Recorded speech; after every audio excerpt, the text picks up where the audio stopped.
Alhamdulillah. Et beaucoup d'autres parmi les non-musulmans, ceux qui cherchent la vérité et qui le disent sur l'islam, ont compris que l'islam c'est vérité, que l'islam c'est la vérité. Ainsi, je vais vous raconter l'histoire que j'ai vécue avec deux de nos frères et sœurs chrétiens.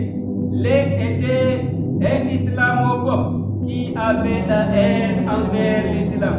L'autre était un chrétien qui est en train de chercher, qui est en train d'étudier l'islam.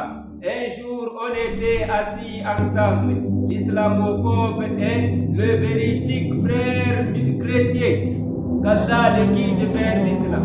L'islamophobe, du moment où il nous a vu prier, il manifesta sa haine contre l'islam et commence à insulter les musulmans et la prière des musulmans. Il rit en répétant, c'est avec ce genre de prière que les musulmans espèrent le paradis. C'est avec ce genre de prière que les musulmans espèrent le paradis. Et le véridique frère chrétien le blâmait de ce qu'il dit. Et lui dit, tu n'as rien compris de la religion. Et tu n'as rien compris du christianisme, mais aussi et surtout de l'islam. Tu es en train de te moquer de la prière des musulmans. Laissez-tu que les prophètes et les croyants de la Bible priaient comme les musulmans, y compris Jésus-Christ? Si tu ne le sais pas, c'est ainsi que tous les prophètes et les musulmans, et tous les prophètes et les croyants de la Bible priaient. La prière des musulmans et la prière de tous les prophètes dans la Bible.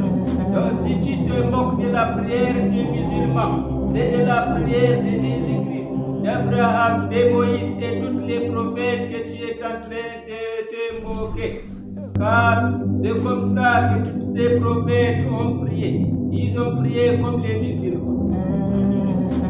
Et du moment où le véridique frère chrétien dit, j'ai vu que dans sa parole, il y avait une parole plus intéressante.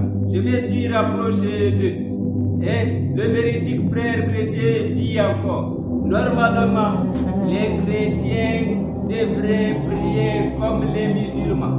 C'est la seule prière que la Bible enseigne. Et la prière des chrétiens est une prière que les hommes ont inventée. C'est une prière venue de nulle part.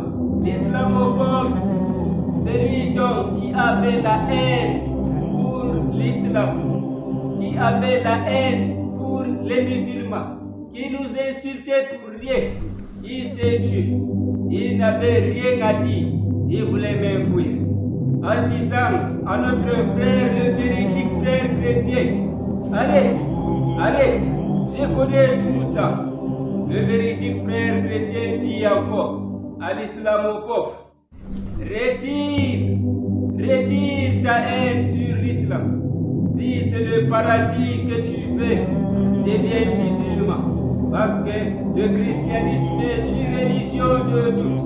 Et la Bible ne promet pas le paradis aux chrétiens. Il dit encore, regarde la différence entre l'islam et le christianisme.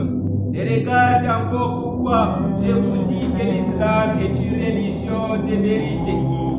Que l'islam est une religion qu'on ne joue pas avec. Un musulman se lève à 4 heures du matin pour se rapprocher de Dieu. Il part à la prière. À ce temps, les chrétiens sont en train de dormir. Un musulman va encore abandonner tout à 13 heures, à 15 heures, à 18 heures, à 19 heures et encore pendant la nuit pour aller encore à la prière, pour se rapprocher de Dieu. Ils prient par jour 100 fois. Les chrétiens, soit ils sont dans les maquis, soit ils sont en train de se vilipender, ou soit ils sont en train de faire leurs travaux. Et ensuite, il lui dit encore, les chrétiens sont dans une religion de doute. D'où le paradis pour les chrétiens est douteux, car les chrétiens ne savent même pas quel Dieu ils adorent. Souvent, ils disent que Jésus-Christ est Dieu.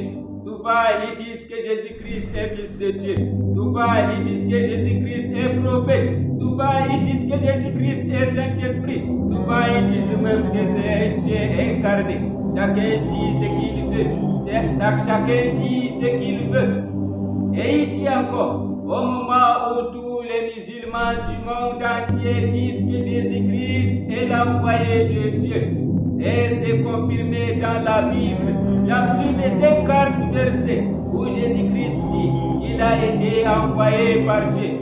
Allah subhanahu wa ta'ala guide nos frères et sœurs chrétiens vers l'islam. Allah subhanahu wa ta'ala guide nos frères et sœurs non musulmans vers l'islam. Allah subhanahu wa ta'ala nous donne la fierté d'appartenir à l'islam et nous donne l'affermissement d'appartenir à cette belle religion. Assalamu alaikum wa rahmatullahi wa barakatuh.